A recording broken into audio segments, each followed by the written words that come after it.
Hello friends, welcome back to my channel. अपने channel में हम आपका स्वागत करते हैं। आज हम आपके सामने पुत्रदा एकादशी बारे में बताने जा रहे हैं। तो पुत्रदा एकादशी साल की पहली एकादशी है और जो कि खरवास में पड़ रहा है। वैसे तो हर एकादशी की सब बहुत महत्व होती है। हर का अपना अपना अलग अलग महत्व होता है। साल में 24 एकादशी पड़ती है और महीना बढ़ने की वजह से 26 एकादशी हो जाती है। और तो ये है पुत्रदा एकादशी। पुत्रदा एकादशी अपने में बहुत बड़ा महत्व है। यह पुत्र प्राप्ति के लिए लोग व्रत करते हैं। संतान प्राप्ति के लिए व्रत करते हैं।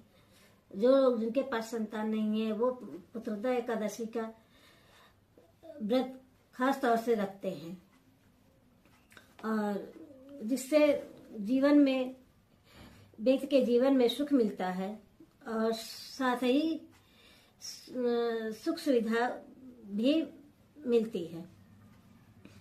और पुत्रदा एकादशी का जो है कि सबसे बहुत ही वो है, यह जो है पुत्रदा एकादशी 10 जनवरी को रखा जाएगा।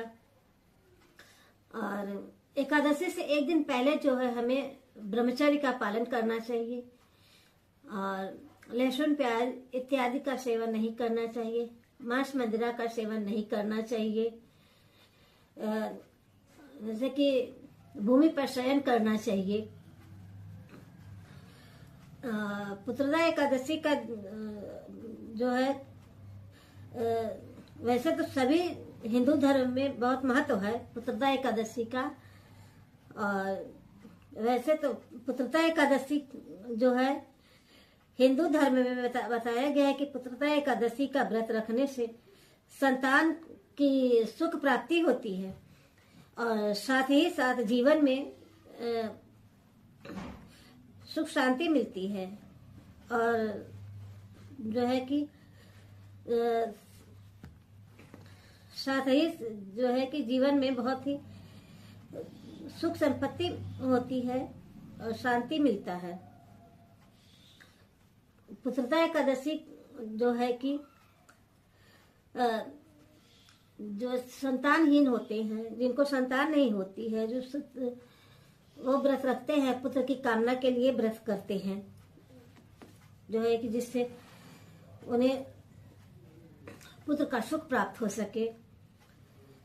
और हमें जो है कि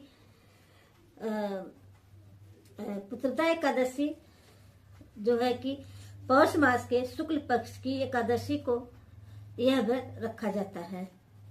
और पंचांग के अनुसार पुत्रदा एकादशी का तिथि जो है 9 जनवरी दोपहर 12:23 से शुरू होगा और 10 जनवरी सुबह 10:20 तक रहेगा। इसलिए उदया तिथि के अनुसार जो है एकादशी हमें 10 जनवरी को ही व्रत रखना है। पुत्रदा एकादशी का व्रत जो है संतान के लिए रखा जाता है। साथ ही यह व्रत करने से घर में सुख और शांति मिलती है और साथ ही भगवान विष्णु और माता लक्ष्मी की पूजा करने से उनकी कृपा प्राप्त होती है। इस दिन जो है कि व्रत करके विधिवत पूजा पाठ करना चाहिए और जो है कि विधिवत पूजा पाठ करना चाहिए और भगवान विष्णु की जो कि जगत के पालनहार हैं, हमारे वो सृष्टि के चालक हैं और विधि विधान से उनकी पूजा करना चाहिए और उनकी कृपा प्राप्त करना चाहिए।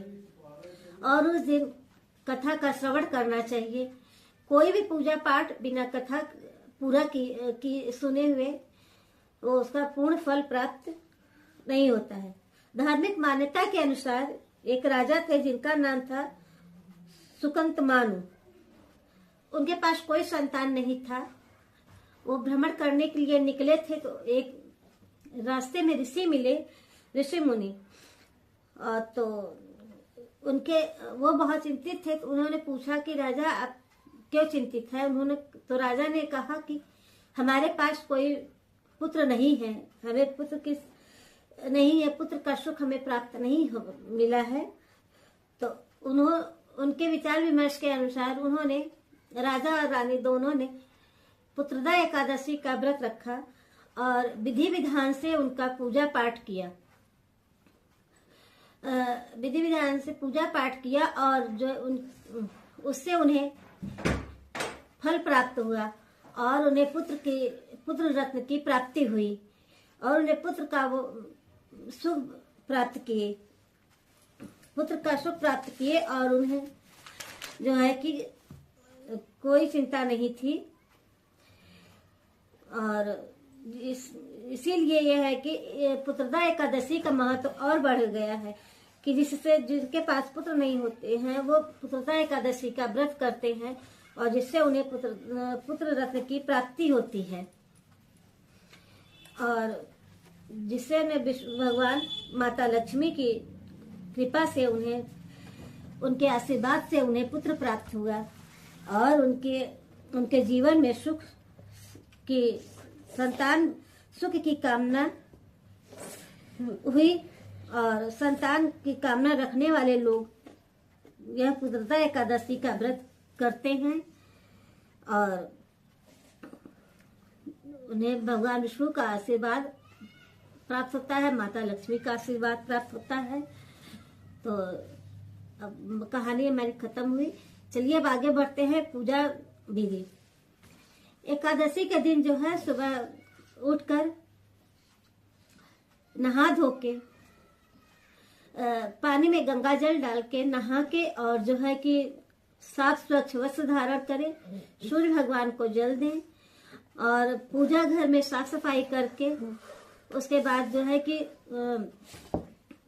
एक चौकी लगाएं जिसपे पीला वस्त्र बिछाएं और भगवान विष्णु की प्रतिमा को स्थापित करें। और अगर भगवान विष्णु की प्रतिमा नहीं है तो आप लड्डू गोपाल की मूर्ति रख सकते हैं। तो उनकी प्रतिमा को स्थापित कीजिए और उन्हें धूप दीप जलाइए, पुष्पमालाएं अर्पित कीजिए, तिलक लगाइए और जो है कि उन्हें घी का एक दीपक जलाइए और प्रसाद में आप उन्हें एकादशी के दिन जो है पंजीरी और चना मिर्च का प्रसाद चढ़ाया जाता है, वो चढ़ाइए तो और उत्तम है। अगर वो नहीं मिल रहा है तो आप कोई भी मौसमी पीला फल आप उन्हें चढ़ाइए। अगर वो भी नहीं है तो आप मिश्री का भी भोग लगा के एकादशी की पूजा जो है संपन्न कर सकते हैं। और उसके बाद जो है कोई भी पूजा करने से पहले संकल्प जरूर लेना चाहिए। अगर पुत्र कामना के लिए आप यह पूजा कर रहे हैं तो आप हाथ में एक पुष्प लीजिए और उसको हाथ में करके उनके भगवान जो है कि भगवान विष्णु की कामना कीजिए, उनका ध्यान करिए कि हे भगवान, हे विष्णु भगवान, हे जगत के पालनहार, हम पुत्र कामना के लिए आपका यह व्रत कर रहे हैं पुत्रदा एकादशी और आप हमारी कामना को स्वीकार करें करके उसके पास वही भगवान के पास छोड़ दीजिए। इस दिन आप विधिवत पूजा पाठ करिए और जो है कि विष्णु भगवान की चालीसा करिए, उनका स्तोत्र पढ़िए और जो है कि आरती करिए और उसके बाद प्रसाद का वितरण करिए। और एकादशी के दिन जो है कि चावल नहीं खाना चाहिए। जो लोग व्रत रखते हैं वो लोग नहीं खाते हैं, लेकिन दूसरे लोग भी जो है कि उस दिन चावल का सेवन नहीं करते हैं। और बहुत लोग जो है वो फलाहार पे व्रत रखते हैं, बहुत लोग निराजली रखते हैं, बहुत लोग जो है कि जब नहीं क्षमता रहती है निराजली रखने की, फलाहार की, तो ऐसे एक टाइम अन्न का सेवन करते हैं, वो भी बिना लहसुन प्याज के अन्न का जो है कि सेवन करते हैं। और उसके बाद जो है कि आप व्रत का पूर्ण करिए। फिर उसके बाद जो है कि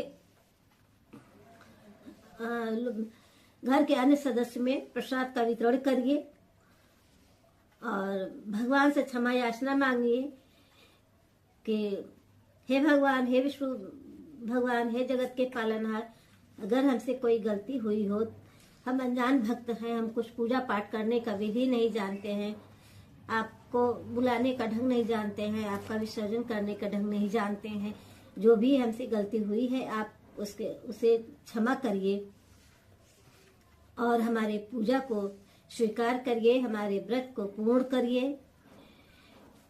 और या तो मंत्र पढ़िए कि आवाहम न जानामि विसर्जनम पूजा चैवम न जानामि क्षम्यतम परमेश्वरी।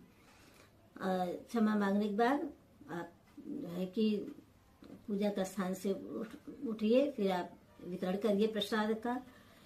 और दूसरे दिन द्वादशी में आप पारण करिए। पारण का समय है 11 जनवरी को पारण किया जाएगा। 7:15 से 8:21 तक जो है कि पारण किया जा सकता है। और एक बात और है कि हरिवासर में जो है कि पारण नहीं किया जाता है, तो उस समय का आप ध्यान दीजिएगा।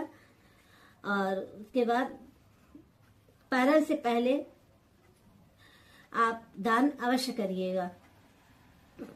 कोई भी दान दीजिए, पंडित को दक्षिणा दीजिए, उसके बाद ही आप अन्न आप ग्रहण करिए। अन्न दान करने से आपका व्रत पूर्ण सफल होता है और आपका व्रत का फल जो है पूरा मिलता है। तो हमारी वीडियो, हमारी जानकारी यही तक थी। अगर हमारी जानकारी आपको अच्छी लगे तो हमारे चैनल को लाइक एंड सब्सक्राइब करिएगा। एक लाइक से हमें बहुत हिम्मत और प्रेरणा मिलती है। अगर आप नए हैं तो हमारे चैनल को सब्सक्राइब करिए, हमारे लाइक करिए और हमारे कमेंट में ओम श्री कृष्ण वासुदेवाय नमो नमः लिखिए या जय श्री कृष्ण लिखिए, जरूर से लिखिए। एक भगवान का नाम बोलने से शरीर में एक ऊर्जा उत्पन्न होती है, एक उत्साह बढ़ता है। तो कमेंट में जय श्री कृष्ण जरूर लिखिएगा। और हम फिर मिलते हैं नेक्स्ट वीडियो में। राधे राधे।